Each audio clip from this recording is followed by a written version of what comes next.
Okay, great. So, welcome again, guys, to the 16 signs a founder has high emotional intelligence. I wrote founder in there because I think it's a very important point to mention that, in my opinion, and from all the research I've done, and even in my own personal journey, and every single entrepreneur that I've interviewed, the successful ones, of course, most of them say a lot of it is actually coming down to this word or test of EQ. So, what is EQ and how do you measure it? Or how do you know as you're getting into a business that you have enough emotional stamina for the business? Now, obviously, if you don't measure up with some of these 16 signs, like I said, these are just my experiences and based on my research of wording these things out.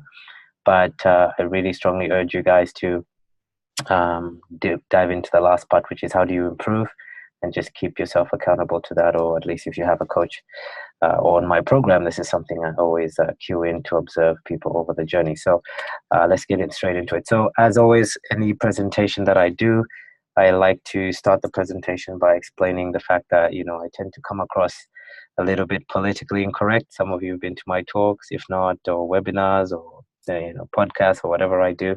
I sometimes just say a lot of things that maybe can be a little bit hurtful, and you soon see even in this segment why it's probably important that I come across the way I do. But all that to say, I'm not here to basically say I'm perfect or I'm right about everything I share, but I just really share it from an authentic space, based on my personal experiences and coaching a lot of people from around the world who have got results. And basically, most of us tend to come to the realization that you can always have an opinion, even with the best of intentions, but not everybody will receive it the way you intend. So the best thing to do is just speak your truth, and hopefully comes from personal experience. So that's my goal for today as well. So what does it all boil down to? It really boils down to, guys, intentions. And I speak about this all the time, but I like to remind myself about it, is every time I do anything in my business, or actually in my life, I like to try and kind of ask myself the question before I engage, like, what's the highest result I want to achieve from this? Or why am I going into the webinar in the first place? Or, whatever. So a lot of this content that I do comes from actually dealing with clients and dealing with myself and going through interaction and going, I think this would be a useful thing for people to be aware of. So this is how we came up with it. So what I'd like to give you guys the opportunity to do now is just always ask yourself as well, what are the top 3 lessons or 3 things that motivated you to log in today? Maybe it was the title, maybe it was some of the questions I posed in the Facebook event, or the community private group that we have, or wherever it is that caused you to motivate yourself to stay up. It's 9 p.m. here in this country. Not sure what time it is where you guys are, but what are the top 3 things that you'd like to get out of this particular topic for yourself? Is there something you want to learn, or something you want to achieve, or maybe something you're battling with that you like to at least get some clarity on? So hopefully you can write that down. I'll give you a couple of seconds and see if you can dive into that.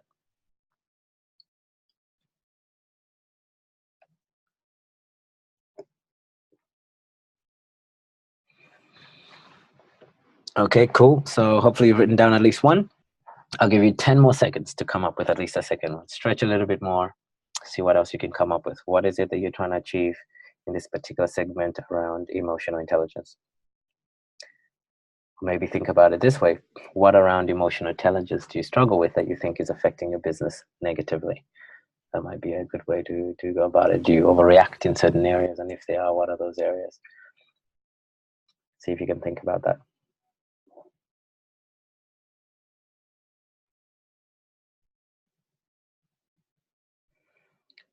Okay, cool. So hopefully you've written down 1 or 2. And if you usually write down 2, hope you've written down 3. Just always stretch yourself. So let's get into it.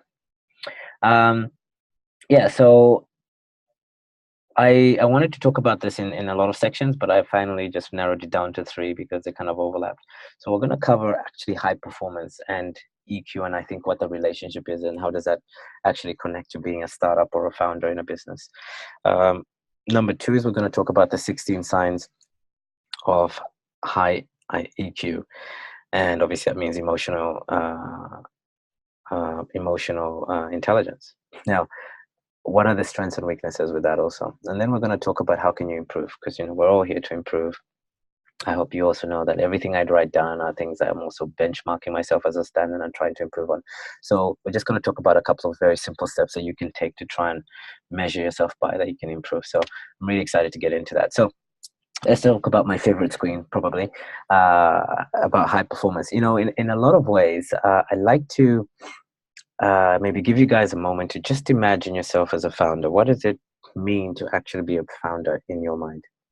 Really embody that feeling of what you're trying to do. You might have a little business idea or a little passion, or you believe there's some sort of wrong in the world you want to improve, and then you embark yourself into business. And if you've been in any of my workshops or talks, I talk about this thing where you get this entrepreneurial seizure, and basically that's just this fantasy where you start going, maybe I can do this on my own. Maybe, I watched this Steve Jobs movie and he succeeded, so maybe I can. And then you start this journey, not really understanding how much it's going to take.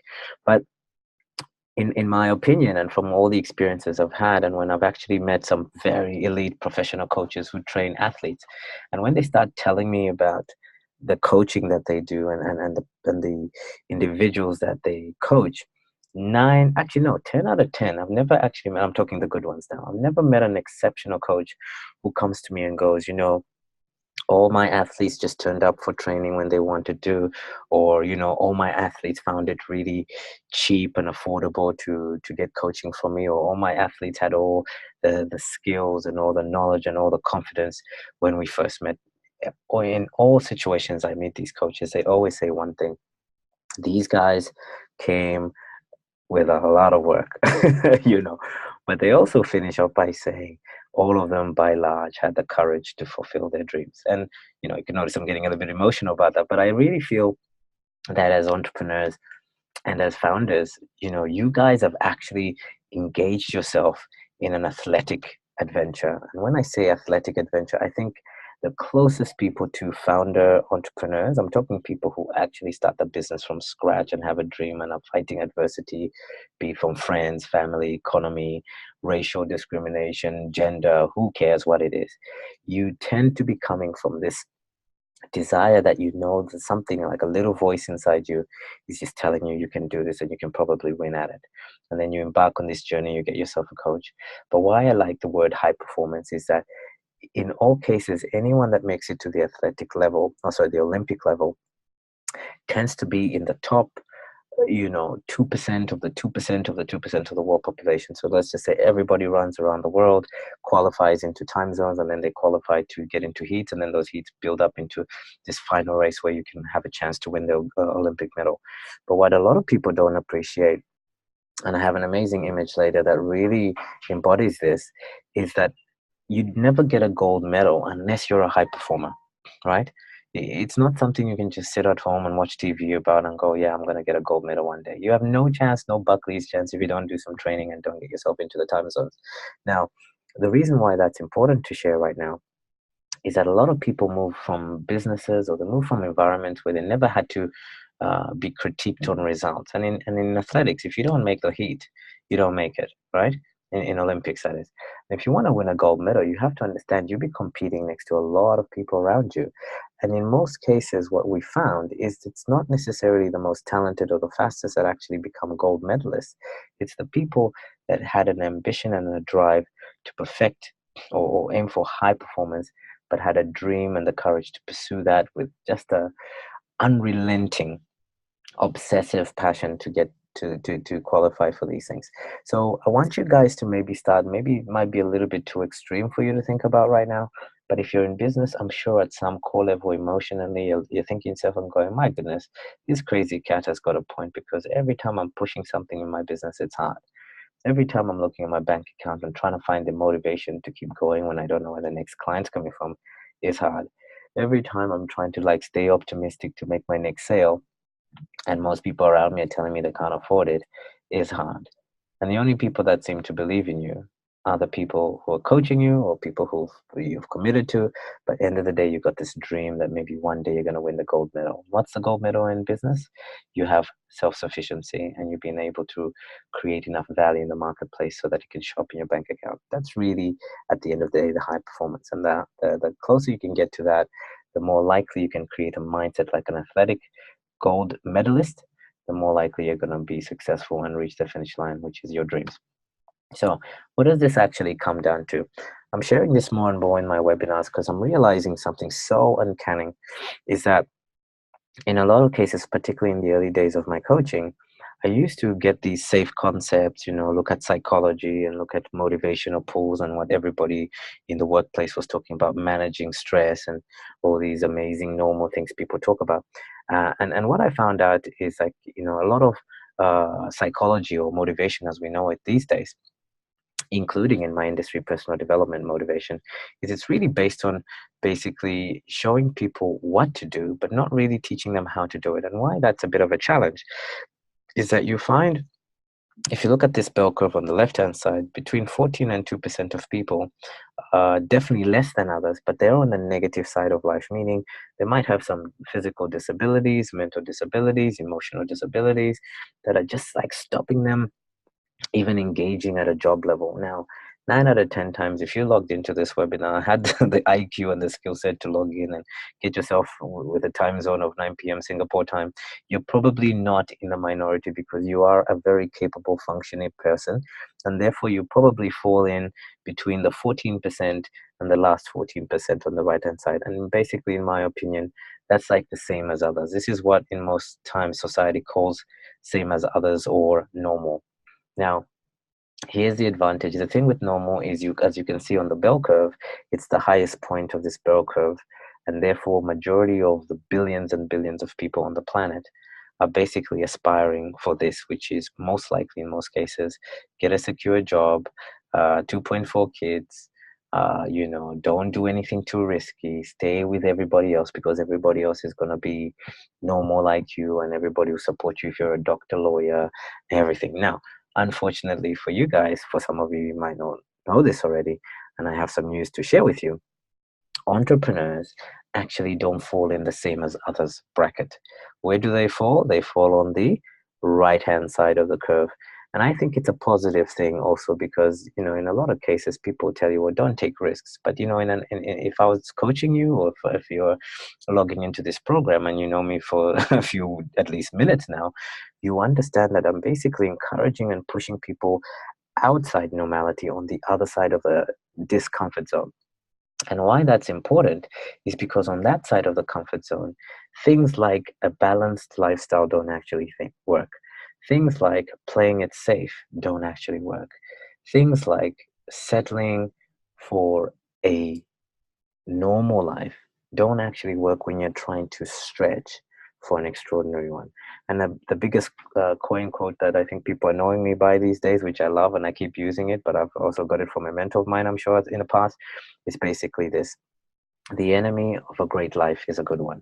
So where's good? Good is right in the middle, and there's nothing wrong with that. But if you're going to be stretching and start to do different things like stepping into the founder or entrepreneurial arena, you just got to understand that 90%, if you look at that bell curve from the 14 percentile, sorry, the 34% percentile there and all the way to the left, most people will just never understand you, never understand why you're trying to do something different. And in most cases, they'll basically complain, judge you, or call you names.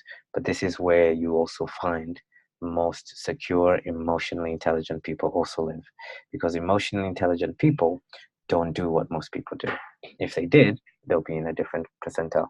So I just want you to just basically keep this in the back of your mind as we go through this program, when I'm basically giving you some of these signs of what creates a uh, high IQ individual. What are the things that they do that most people don't? And you have to understand that the more you do these things, the more abnormal you are. But here's the beautiful thing: the more abnormal in the positive way your results are. And this is why high performance and athletes and all these sort of people, you find they live on the right hand side. But you can ask these guys for 4 years before a gold medal or Olympic event is on. These guys are obsessively training 5 days, 6 days, putting in some crazy hours. They're spending money, spending crazy amount of resources and time and focus on abnormal things to get themselves in a peak position of a physique and mental attitude so that they can perform when that day comes. So the bigger question to ask yourself is, how serious do you take this bell curve? And have you already experienced some of the challenges of getting what we like to call normal psychology of balanced lifestyle, 8 hours sleep, or playing it safe? Is that going to serve you in the business? And the answer is no. You need to start looking for different ways of thinking. So here's one of my favorite photos as well here. And the reason I share this is actually a photo of a woman who won a gold medal. And I don't know if you know who's watching this and if you can see it clearly, but I really would like you to spend some time just looking in her eyes. I think there's a little bit of everything, and we all at some point in our lives can acknowledge. One of them is there's a feeling of surprise and overwhelm and shock and emotion. And I think if I can predict, I mean, I've never won a gold medal, but I know what it feels like because I've been an athlete to win something after I've worked so hard for it. Is there's always this battle of insecurities that people are dealing with, and there's so much work that goes into just one event where you have to perform. But what I would like to acknowledge this girl for doing is that when you get to the point when you've actually achieved your dreams, guys, emotions just bubble up from places you didn't know because all those struggles and things you had to go through come and become confirmed at that moment. Now, for some of you, it's having stability in financials, so you never have to stress about bills. For some of you, it's creating this ideal dream lifestyle, and you want a business that can help you do that. For some of you, you want the big mansions, and you want traveling first class, and you want all the best things that money can pay for. For others of you, you just want that feeling of self-confidence and the feeling that you actually promised yourself and committed to something and then really worked your guts out, really, and did whatever it took, including working with some really tough coaches. I'm sure, like this lady, from what I heard in her story, that she did. And then you finally get recognized for the dream of winning a gold medal. So, what is it for you? But I just want you to understand this lady is definitely in the minority percentile on the right hand side because she's probably had to undergo so much pressure, undergo so many risks, undergo so much training and so many challenges and adversities for her to achieve this goal. So, this is what I think it will also look like for you when you get to that point where you've made a promise to yourself and you achieve something. But I want you guys to really embody the emotion that goes behind this because this is the emotion that we talk about now in terms of what someone with a high IQ can do. It's not a fact that you don't show your emotions. I don't think that's what it is. But how you show them and when you show them and what you do in the interim makes all the difference to your success. So let's go into some of the parts where emotional intelligence actually are beneficial. And I think there's about 5 areas. Number one is emotional intelligence people are just very self-aware. And I'll talk about these in more detail later in the 16 points. But number two is you always observe an emotionally intelligent person by their consistency and motivation. They don't kind of go yo-yo up and down and things. They're just relentlessly consistent in the way they deliver something and they just go after something like that. And number three is they have a lot of empathy. And I think empathy is different to sympathy. Yeah, I'm not really big on sympathy, to be honest. And I don't know if you know the difference. If you don't check up the dictionary, there's quite a big distinction between sympathy and empathy. But empathy is just having a genuine care for people and really kind of putting yourself in their shoes. But at the same time, it's very different to sympathy. So I just really urge you to check the difference because I think some people don't have a clear understanding of the difference and then they default to sympathy, which I think in some cases can be very condescending. But those are my views. Anyway, the fourth one is social skills. And this is just having a vocabulary and acuteness to some of the social things that are going on outside logic. And I'll dive into this in a little bit different, in a little bit more detail later.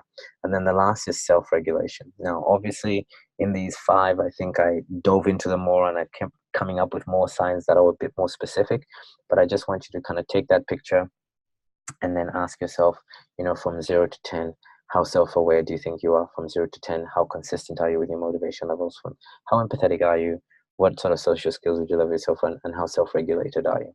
But let's go into what the 16 signs of an IQ are. And I'm so excited to share these with you because if you're obviously in the program with me or you're in the business, believe me when I say that when you see the last couple of slides about why EQ is important, it's going to blow your mind. So really pay attention to these 16. So let's dive in because there's quite a few to go through. So number one is people with a with a high IQ are actually curious about people. Now, when I say curious, it's like they're really curious about others around them. And this is a product of empathy, as I was talking about before, because the more you care about other people, and what they're going through, the more curious you are about them. And this is something that I've really noticed even in myself as I grow my business and start influencing a lot of people. And I'll try and use as many personal examples as I can in these, is I found that in the earlier days, and maybe it was due to insecurity or lack of worth, or maybe I was so desperate to just make a name and be recognized, I always used to try and give advice or share things in a communication dialogue, but I was so busy trying to sound interesting, so I was trying to come up with clever ways of making someone think that I was impressive.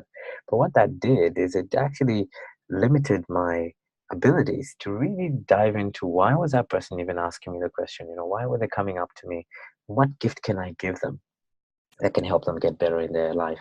And obviously for me, I'm in the business world and I'm really passionate about people starting their own businesses. So now it's like 9 out of 10 times I'm talking to someone, I'm constantly trying to encourage them and inspire them and really go after their dreams, but at the same time give them a little bit of some tough love, uh, in terms of where I think they need to hear something that maybe society's too people pleasing to tell them, and hopefully they can take it on in the right and constructive way to move forward. So that's number one, is like just building a curiosity about other people. And then when you're so busy in that space, trust me guys, you start to ooze empathy. Empathy is not something you do. I think empathy just comes as a byproduct of just being curious about your environment and really just having this focus of other people and trying to see what they need and see if you can offer it or at least make a suggestion. It's a really powerful thing. Number two is you embrace change. Wow, this is a big one. And obviously in business, this becomes even more apparent. Remember, we talked about the bell curve, guys. People in the middle part of the bell curve hate change and they'll do everything to try and keep things the same. Why? Because it's safe. But here's the thing, if you get into a startup, as you know, no matter which way you cut it, you have to learn to become more and more flexible and you're constantly adapting. And this is why in our programs, we always talk about really doing your best to commit to a 90-day program minimum, because that gives you a chance to start breaking up out of the mold and really starting to become adaptable and look at what's going on for you rather than making all these idealistic predictions that may never work. So what we do here is we basically encourage people, and I really encourage you to think about this. In my opinion, fear of change is paralyzing. Why? Because one thing I know, and if you think about it for yourself for the last 10 years, has everything that was been in your life stayed the same? Now, the answer to that is no. And you can even start with yourself. I'm sure you look a little bit older than you did, right, when you started off. So if that's true in nature, it must be true in everything else. So what I always constantly try and encourage people around me is, rather than resist the change that is more likely going to happen and paralyze you, why not get proactive by looking for change and form action plans, or get coaching or get support from other people that are dynamic, who can then just help you kind of come up with some safe, uh, safe's not probably the right word, but come up with some tangible constants. Is that a word? Yeah, let's go with it. Sounds good. So come up with some stable data, if you like, that things that may never change over time. Those things you can rely on, and those are the things you can commit to. But the rest of it, guys, just roll with the punches, because it's always going to happen.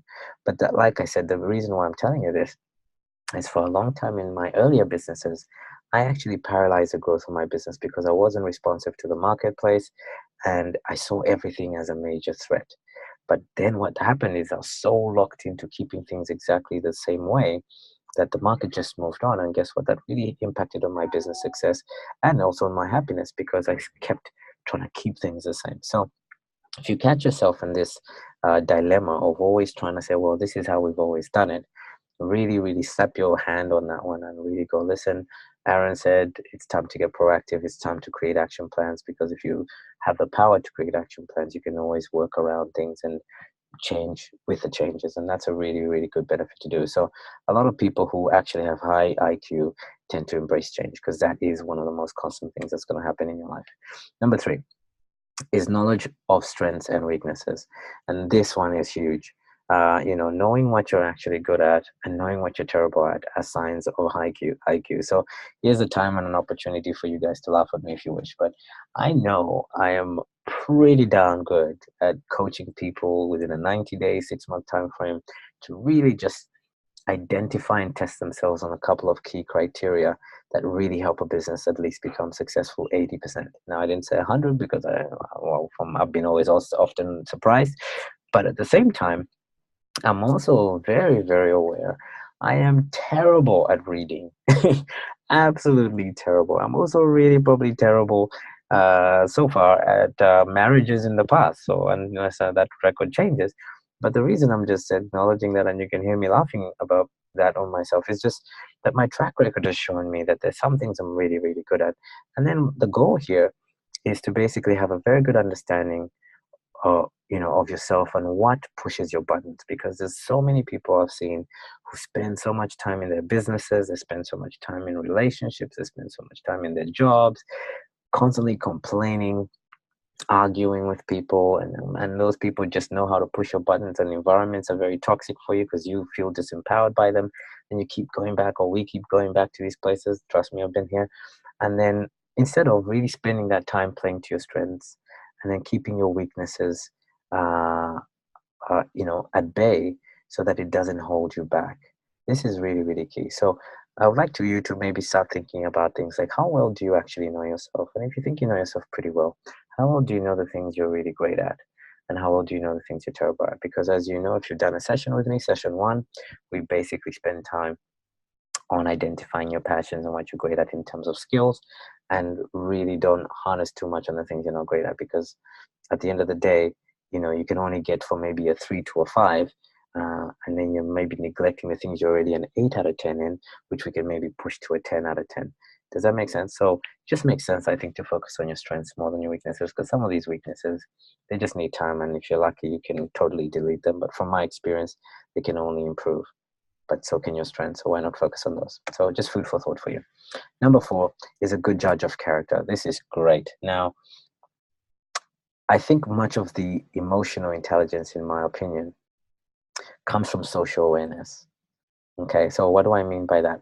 It's the ability to read others. Now, reading others isn't like esoteric IQ test thing where you can kind of go, okay, well, I'm very receptive and perceptive of others because I went to this personality, my Briggs test, and I'm a master accredited person. No, that's not social awareness.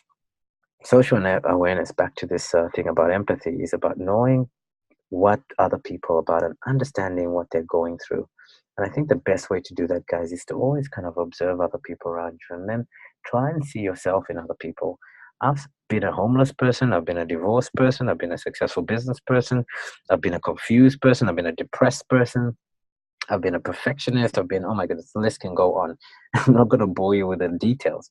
But what I'm just trying to impress upon you is every time I meet someone who shows me a part of themselves, right? And then I can instantly identify with that emotion and then not mirror them, but at least share empathy and go, wow, I remember myself in there, and then go, what did I need at that time? That is social awareness. But that happens now for me almost subconsciously or in milliseconds. Now, obviously, I don't get it right all the time, but over time, what this makes is just an exceptional judge of character. So if you ask some of my team that we work with and have been with me in some networking events, and some people they see me just dive into when I start talking to them about a lot of things, and then other people I just avoid. It's not necessarily that I'm trying to be, scarce with some people. I'm not into that. It's just I just know there's some people who are looking for me and I'm looking for them and we just gel. But at the same time, I can also pick where some people are at in their life. And if they're close to some opportunities, there's really not much point talking to them about things because it just comes across like you're enforcing things. But where you have a good judge of character and it actually links in and works really well, you find that you just gravitate and move through rooms and work with people. And then at least, even if at the minimum, you leave people with a neutral impression of you. And that's a really, really good thing because at the end of the day, we don't need to get into arguments with people. It's just a waste of time. Okay. So number 5 is difficult to offend. This is great. I cannot tell you how sensitive I used to be when I was younger. And I think if I really dig down, and I had to write this in the right way, but I hope you understand where I'm coming from. You can't be upset or angry with someone else unless you actually give them permission. Now, here's an example. If someone says something, let's just go with me. I'm a person from African background. I told you I'm not politically correct, but I'm just going to tell you how it is. People of color, as they call us these days, some of us have a chip on our shoulder. The reason is because over time, people sometimes said things that are a little bit discrediting or derogatory, call it whatever you want. And then sometimes we just don't know how to deal with that because also at the end of the day, culturally or whatever, we don't want to offend people. But this was really a big problem for me when I moved to a country where we were not just a minority group, I was just a bleep in the population. And so it made sense that people didn't actually understand me. But because I was also not being as empathetic as I could, I didn't understand that. I just took everything personally. But what that meant, though, is that I didn't have a firm grip of who I actually were and what I stood for.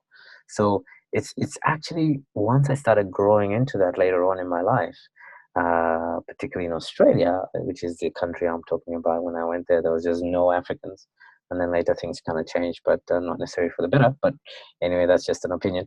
But what we found is the positive side of that, though, is it just created all these opportunities for me to connect with more people from different countries, nationalities, creeds, and just have a general acceptance of everyone. But this took time, and the only reason I started getting more results in a positive sense for myself is I started asking myself questions like who I really was. Okay. And then at the end of the day, asking myself the question, why is it that if I'm happy with myself, that I'm going to let the external environment judge that? And once I started changing that, guess what?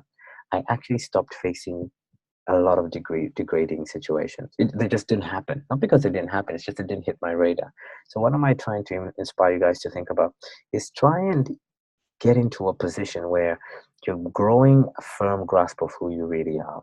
And who you really are needs to be okay with you. This is number one. So, this is a result of self confidence and open mindedness, actually. So, it's really quite interesting is a lot of people go, well, I'm really, really open minded, and yet they get offended about people who call them names. I think that's being close minded because you're not also open to the empathy that you might need to show for that person as to why they would say what they're saying for whatever their reasons are. And just kind of love them for who they are, you know? So one of my coaches said it this way. Her name was Glenda Leonard, very successful woman and came from so much adversity. She says, Aaron, particularly when you're in the business of people, you need to always keep a soft heart but a thick skin. I really like that. And I hope that helps you guys too, because I find also a lot of people, particularly from my background, people of color, have just been bashed around so many times, but then they become a victim to that. And then what that happens is that they start to also develop a thick heart. And in most cases, it doesn't develop a thick skin. And that's a shame in a lot of cases because then the whole world just becomes a prison and everybody's out to attack you. Now, the beautiful test for you to think about for yourself as a strength here is if you can actually see the humor and take a poke at yourself most of the time. And I think you've already heard me do that already. I can't help myself. It's just like, oh my goodness, guys, there's just so many things about myself I'd love to change and improve if I could. But I don't know. So far in the journey, it's been a bit of a challenge. So I hope you don't mind me sharing this webinar with you as open and as authentic as I can be. It's just the day I started not taking myself so seriously, the day some people would call me, particular color of skin or whatever they'll call up. It's like, wow, my goodness. So obviously you like chocolate. I just turn it around. It just created so much humor around it. And then, you know what? I also allowed other people to make jokes about me too. And it didn't actually offend me. But guess what that did? Later on, you found that you just give other people permission to just relax around you. And that makes you a very easygoing person to be around. So obviously you are at different levels and different reasons for doing that. Obviously, if you're in the people business, trust me, it becomes very, very important because you never really know where people are coming from. Okay, so next is number 6. Number 6 is know how to say no. This is by far one of my favorite things to teach in coaching. Now, this again is an ability, it's a skill, guys. And like most things in entrepreneurship, you just got to learn this. So hopefully, in our dojo, Start Results Dojo, but you're learning this in the Startup University here as well. Is you just got to learn to have more self control because people with self control do 2 things. Number 1, they delay gratification.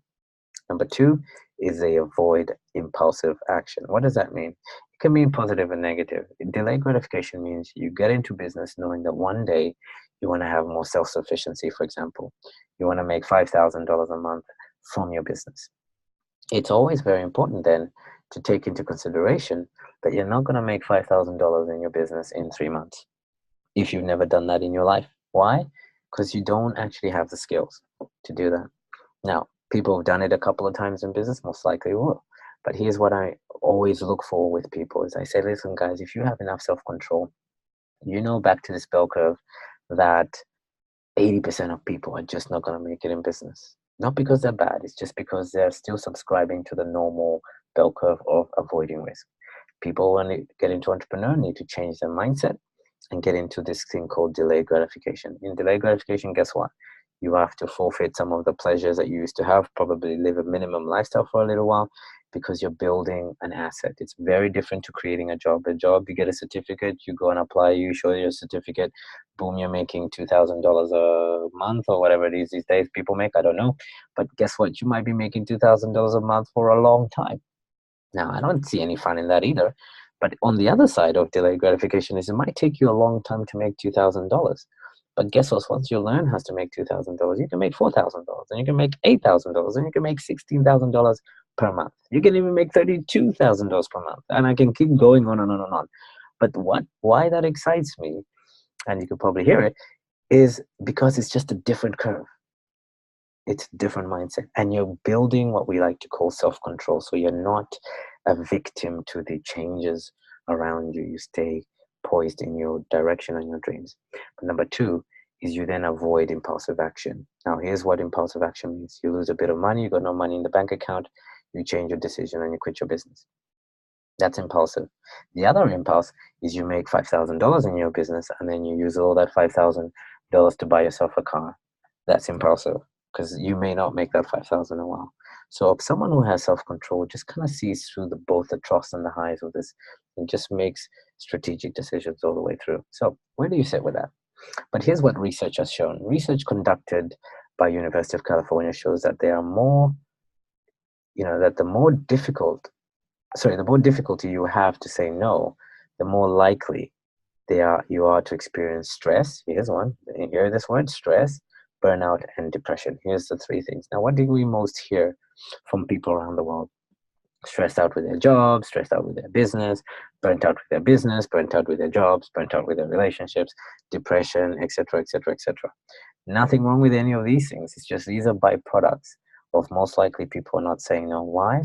Because when the time comes to say no, someone with a high EQ, or people particularly in business now, and I've had some coaching sessions with some of you, so you know what I'm saying, is that words like I don't think I can, or I'm not certain if, are too weak. That is not a no, that's a maybe, and you're putting yourself in a lot of trouble. And most people don't want to offend others because they're more agreeable on that scale on the Big Five test. If you don't know anything about the Big Five test, I recommend you get another video we did about the styles of an entrepreneur, and I talk about it in there. Is that entrepreneurs just become less and less agreeable, and the reason is that they are very aware that saying no helps them stay committed to their existing commitments, and saying no says no to new commitments, because at the end of the day, whatever you say yes to, you have to fulfill. And how can you fulfill a million things in 24 hours? It's just impossible. So I really recommend you to really reflect on yourself and ask yourself, how easy is it for you to say no? If it's really hard for you to say no, chances are this is one of the big ones for you to really start working on this thing called self-control, because it comes down to that. And if you can't work on this part of self-control and saying no to new commitments when you have already honored the old ones, is you'll find that then you'll be moving away from this delayed gratification, and then you get into this impulsive action because you're constantly going to be putting out fires. Very, very exhausting. So number seven is letting go of mistakes. This is huge. And I find that in school, unfortunately or fortunately, a lot of people have been educated to aspire for perfection. And now I don't know if this was done intentionally, or if it was done to really mess all of us up. I have no idea. But all I know as a byproduct is, imagine in your whole life, you get a bunch of people in a school class, you do a test, and the teacher gives an A star or plus or distinction, whichever base of school you're in, and you're considered the clever person. So that becomes a motivation for people to always get perfect marks. Now, here's the problem when you try and apply this to life. The fact is that in most cases, we as human beings are fallible. We're always going to make mistakes. Yeah. So the ability to distance yourself from mistakes is so important because at the end of the day, you can't collapse your identity into a mistake. And I'll give you an example. I actually thought I was a successful person because I based my identity on external things like being married at that time, having a successful business with financial income at that time, having a Porsche, having a beachside house, which we had, and having a pretty wife and having a son. And so I had all these external benchmarks. Now, there's nothing wrong with that. It's just something that occurred to me at that time is when I lost it all, I felt myself depressed. And I think the reason is because I actually collapsed my identity to my financial success. Does that make sense? And then later on, I started realizing that I had actually forgotten some of the mistakes I made in the past when I did that. And so, guess what happened? I was more likely to keep repeating them, and I kept repeating them over and over and again. So I said, okay, time to learn the lesson, Aaron. So maybe think about it for yourself in your past. You know, what keeps coming back? You're going, oh my goodness, I've done this again. Or, oh my goodness, this person's hurt me again. Or, oh my goodness, I'm overstretched and overwhelmed with so many projects. It's maybe because you're still forgetting your mistakes. Now, I'm a big believer in one thing. Yes, don't live in your mistakes, but at the same time, distance them, but never forget your mistakes because they're also a very good reference point for you to learn from. Very, very handy for you to keep adjusting, adapting for your future success. Without remembering and remembering the experience of that mistake, you lose that. But at the same time, don't dwell too much in the mistakes because what that does is it creates this anxiety. Okay, and nobody can live with that. So it's a very, very tightrope, and I wish I could have more time. I could probably do a whole webinar on just letting go. But in my program, I have these 10 philosophies, and if you're interested in those, send us an email, and we can probably send you something on that.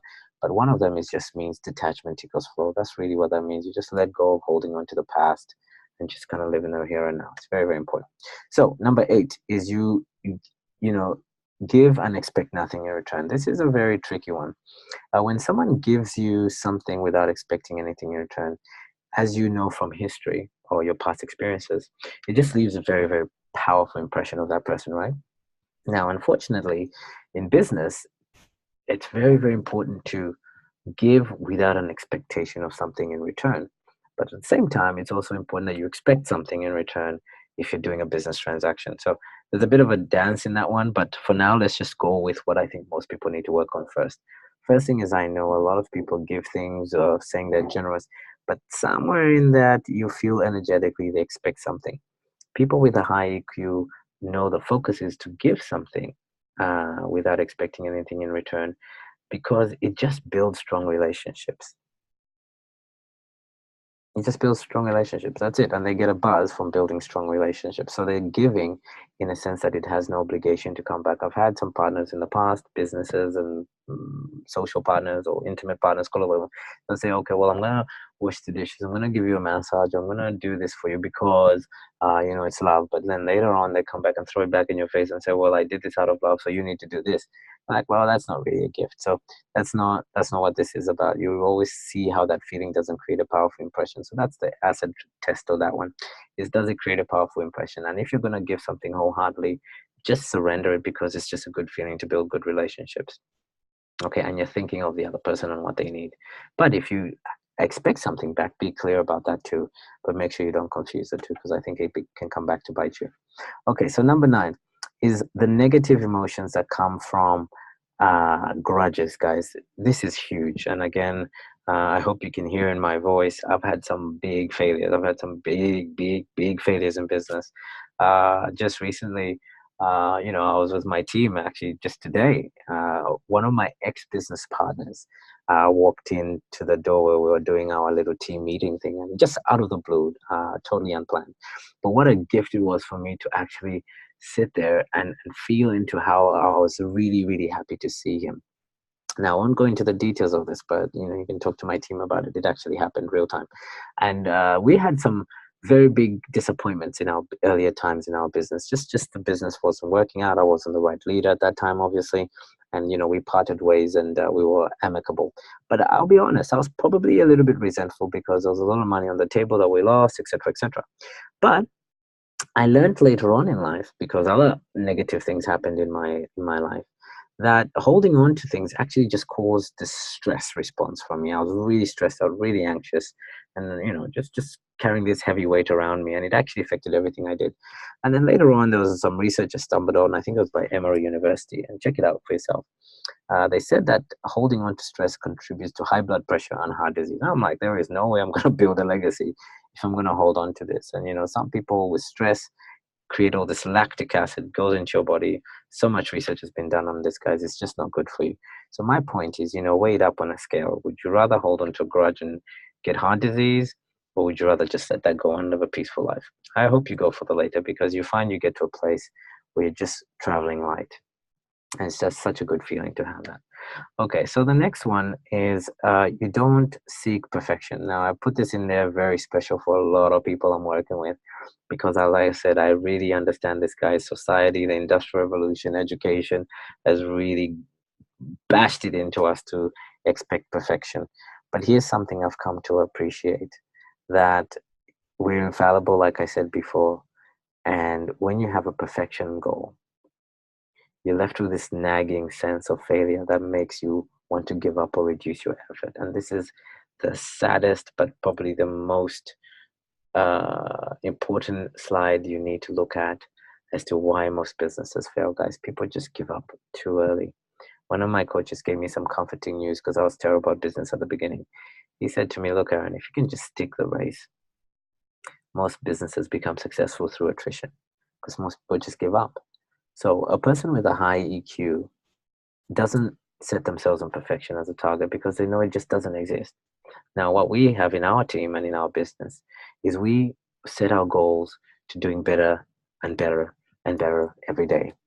And our benchmark is out yesterday. Okay. So what ends up happening, it's like the Kaizen plan. I don't know if you heard of the Kaizen plan with Toyota.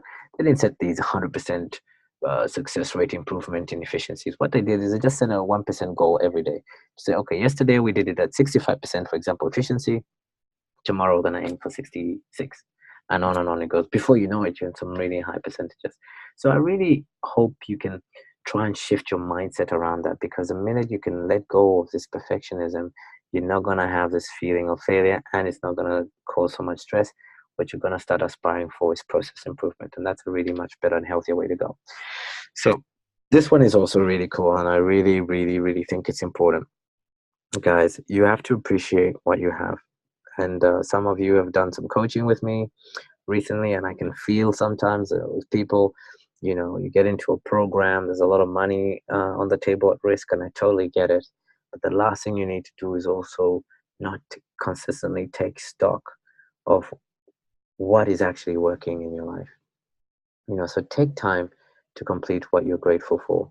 It's not just the right thing to do, guys. It really, really improves your mood, because what it does is it just frees up all this energy, all this physical well-being that you need to keep going in your business. And I'm a very big believer in having a gratitude journal. And some of you, if you agree with this, just put a little thumbs up in the messages there for other people to see, because every time we apply it in the business, guys, and I think there's a spiritual saying that says that you get more of what you're grateful for. This is so true. I think my grandmother used to teach me this way back when. But in the early part of my business, I get it. I was so frustrated, and I really had made so many promises to everybody, and I was like 10 years behind the eight ball on some of my financial commitments. So I totally understand that pressure can start building up.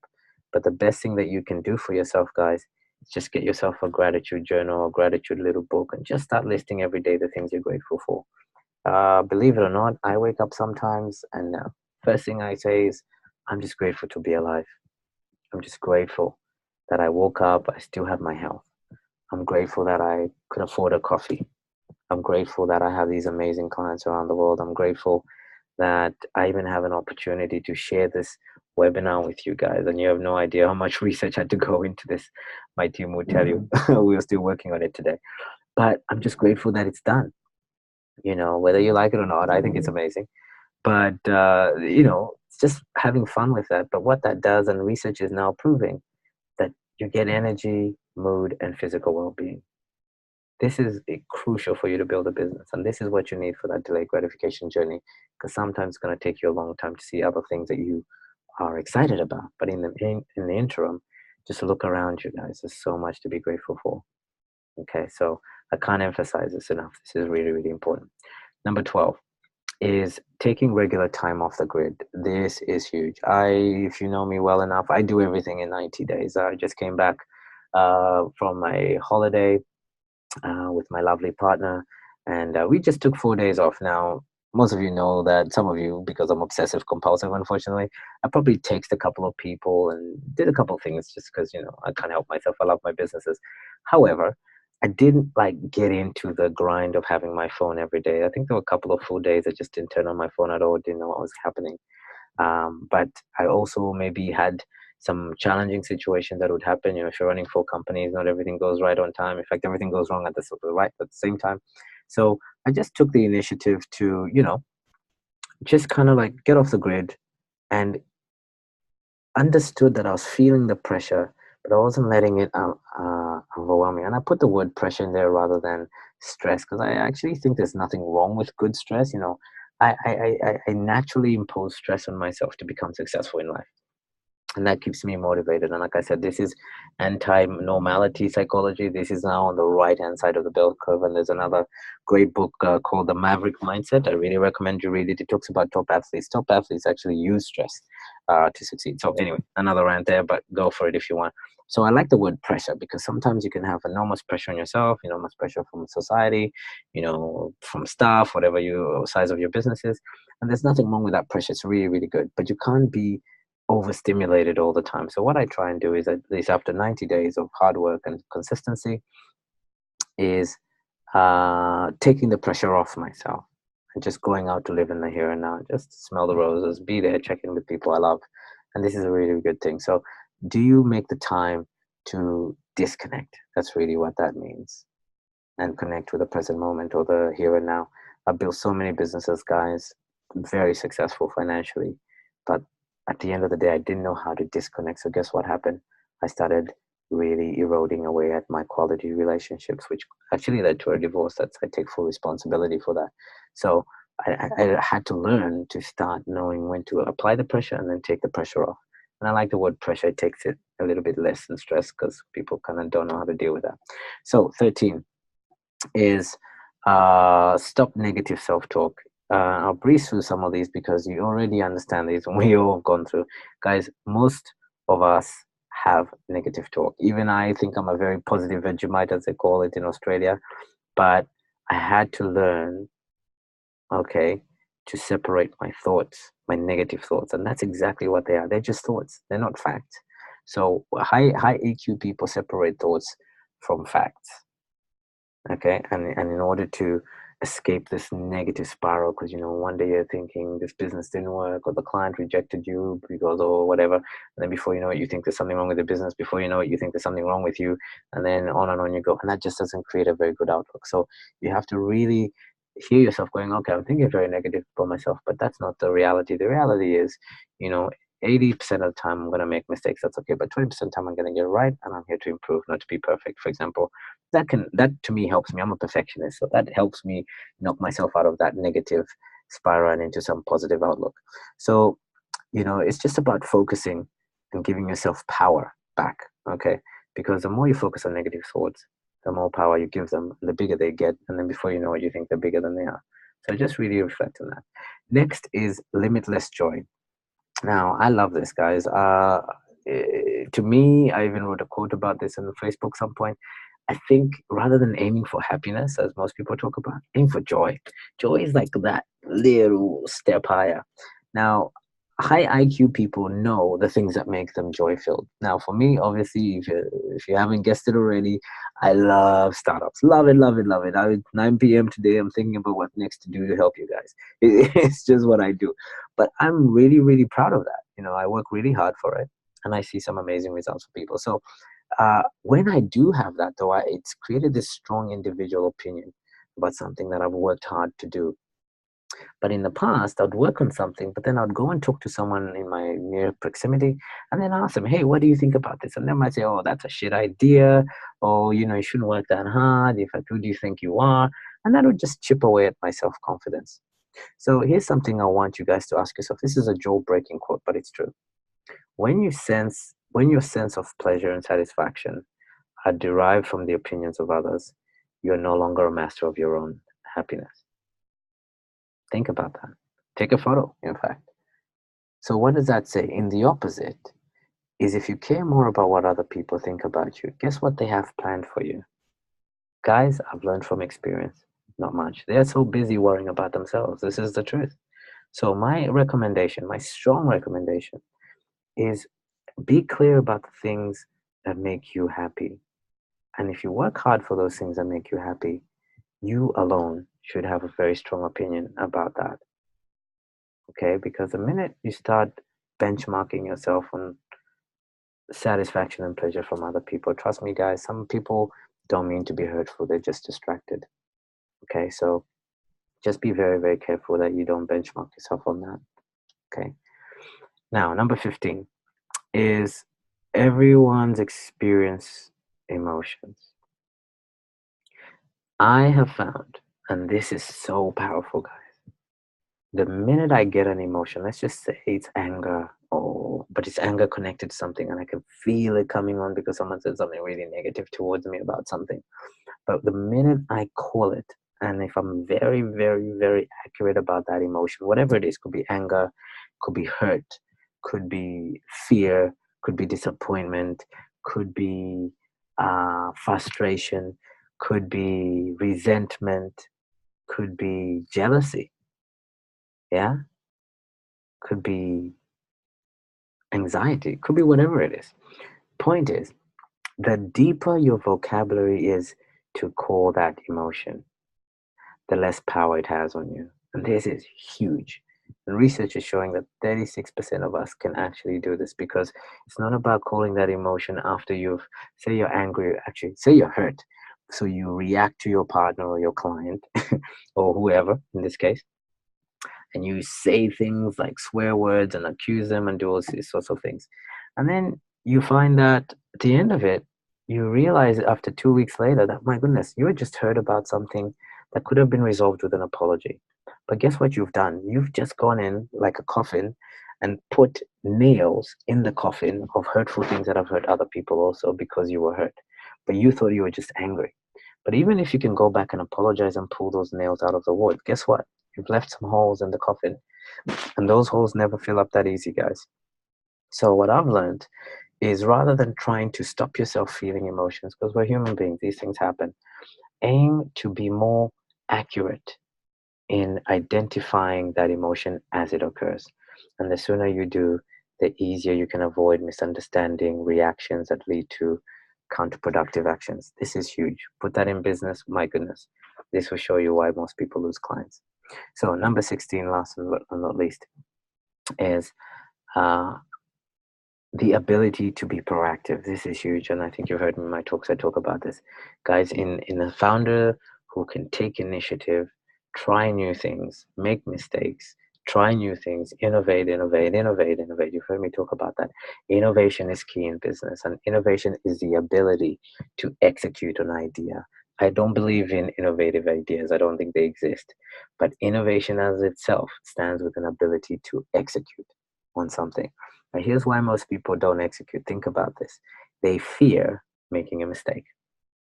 So, if you're not taking enough proactive action in your businesses and your lives about things that you're not sure going to work out, chances are you need to work on your EQ on this because at the end of the day, it's about trying to become more open to life and new experiences. And business is one of the best platforms to do this. But if you are trying to be perfect or have all the time pleasant experiences, it's going to stop you dead in your tracks. So I really hope you can check yourself on these 16. So how do you actually improve? And how do you actually improve your EQ to get up there? I think there's really only two things, well, three things, but let me talk about this statistic because this was done by Carnegie Institute and I literally just took it as a PowerPoint presentation. But 85% of your financial success, this is what's connected to your business, you need to be financially self-sufficient, is actually due to your personality, the ability to communicate, negotiate, and lead. Only 15% is due to technical knowledge. So remember we talked about the entrepreneur, the technician, and the manager, right? You all heard that. So what am I basically trying to tell you there? The technician should only lead your business 15% of the time, because the entrepreneur and the manager are the people that need all these other soft skills, and that's what creates financial success. This is a jaw-breaking statistic. So most people, guess what we hold on to? We hold on to our technical skills, or what we're qualified with, or where we had an MBA, etc., etc. That only constitutes the 15% of your financial success in your business. The rest is about being the entrepreneur, communicating vision, mobilizing teams, negotiating with people, and leading. So how do you improve to get there? Very simple. Right now, some things I've shared, I'm sure you guys were like, yeah, I do that. Yeah, I do that. And then other things you're like, oh, that's a bit difficult. Those places where you went, oh, that's a bit difficult. Guess what? I probably hit the edges of your comfort zone. But here's where the magic is, and I wish this for you guys. Try and live outside your comfort zone and work hard on being comfortable with being uncomfortable.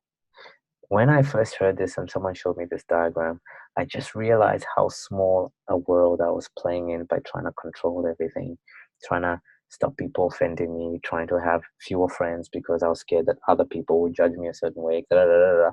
And I went, you know what? I actually don't care. I'm just going to be good with me, and I'm going to go out there and be more open. What I found is I had more opportunities, more things could happen to me. Yeah, some not so good things happened too, but the magic was always there. So this is one of the best ways to increase your comfort zone. If any part of the presentation that you heard that really you resisted, or you felt challenged by, or you wanted to like attack it, write that down, circle it on, and then keep practicing it, because it's going to take you taking a bit of a risk to put yourself out there. And trust me, you improve on that. Second last or last year is the only other way I've found where I've increased my emotional intelligence and EQ, guys, is I've actually just started associating myself with other positive people, other people who are going out there. And this is why I love business again. You know, some of you have attended Startup Weekend. There could be millions of people there, but guess what? Only the few that are prepared to risk, try something new, put their ideas out there, listen to criticism, pitch their ideas, be vulnerable, all that sort of stuff. But guess what? Those people actually exist, and they're in, like I said when I started, they're on the right hand side of the bell curve. They're taking a lot of risks. They're usually in business. They've got an athletic mindset. They're getting coaching, and they just have a completely different circle of friends or associates that just keep pushing them on to become greater people. And all I can say is, when you find environments like that, guys, protect it with your life and love them hard. I have coaches, I have friends, even my clients know this. I just love you guys hard. You know who you are. And sometimes hard is a bit tough, right? But the point is, I'm with you guys because at the same time, it took me years and years of being on my own, trying to figure it out. And when I found other people that were aspiring to be more in control of their emotions, trying to aspire to take more initiative in life, and trying to say, why do I need to settle for mediocre when I can go for extraordinary? Right? When I found those people, I forced myself to hang around them, and I love them hard. And guess what happened? It started rubbing off for me. So what I'd like to do now in closing is just to invite you guys, if you're not part of the tribe in some shape or form, is, we actually have a platform, a global community, where we have people from all over the world who are accessing, joining into live webinars. And obviously, it's free for you if you're not part of the program. But what you get access to there is you get notifications to every time we do a webinar like this. It's usually on the first Monday of every month. You get unlimited access to the network. You can collaborate, send them a personal message and say, hey, I like you, what you're about, whatever. Obviously, what I'll ask you guys there is, it's a network of people who are striving for their dreams. And I think it's a really important thing to keep connected. And it's off Facebook, so it's done by email, and that way it just keeps it all organic. But what we're trying to do there is just create a virtual market eventually, where people can collaborate cohesively and not, over promote or under promote, but just promote great value and great content. So we're working on that. But if you'd like to be part of that, just send us an email to operations@lawprofit.com. And obviously, like I said, we have events, we're doing incubator programs, we'll be doing retreats. You just get first-hand notifications about that. So it's just a little dip in the water of the Start Results University, if you're interested. Now, obviously, if you like this webinar and you thought, my goodness, I'd like to listen to this a few more times and maybe get hit on the head a few more times and have it for myself to keep, it's only under $5. You can send an email to operations and they'll send you a link. You can download it onto your computer, and this recording will be obviously yours for only that amount. But obviously, if you're on our programs, as you know, you get all the stuff for free. So make sure you can send an email to us on that. So I'd like to say thank you very, very much for staying tuned for 90 minutes with us. Sorry, 60 minutes with us. And if you got any more questions or you want to contact us, please don't feel free to email us on our operations at lawprofit.com.